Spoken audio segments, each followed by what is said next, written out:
Hi అండి, సింపుల్గా pool మకాన్ ఎలా తయారు చేసుకొని టేస్ట్ అయితే అద్దరిపోతుంది.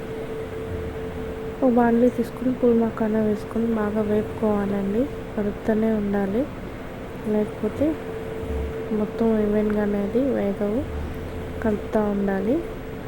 మనం అలా ఒకటి తీసుకుని అలా నొక్కితే అది పీసులుగా ఇలా విరిగిపోవాలి. ఇంకా మనకు మెత్తగానే ఉంది, అదేం విరగట్లేదు. సో మళ్ళీ అయినా వేపుకుంటూ ఉండాలి. అది ఎలా మనకి చిదిపితే మొత్తం చిదిగిపోతే అప్పుడు పానకి బాగా వేగినట్టు.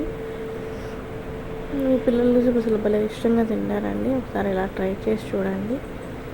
మా పాప అయితే బాగా ఇష్టంగా తింటుంది. చూసారా ఎలా చిదిగిపోవాలి.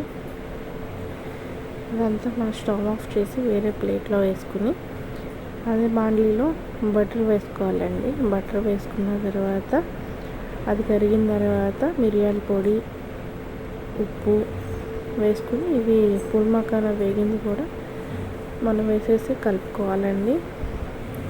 చూసారా అలా కలిపేసుకున్న తర్వాత ఆ బటర్ మొత్తం పూల్ మకానా అబ్జర్వ్ చేసుకుంటుందండి.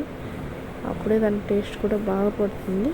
దాంట్లోనే మనం చాట్ మసాలా కూడా వేసేసుకుని కలుపుకుంటే మనకి ఎంతో టేస్టీ అయిన పూల్ మకానా అనేది రెడీ అయిపోతుంది.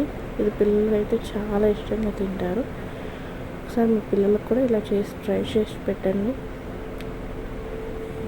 ఎంతో ఇష్టంగా తింటారు, మళ్ళీ మళ్ళీ అడుగుతారు. ఈ వీడియో కనుక మీకు నచ్చినట్లయితే లైక్ చేయండి, షేర్ చేయండి, సబ్స్క్రైబ్ చేసుకోవటం మర్చిపోకండి.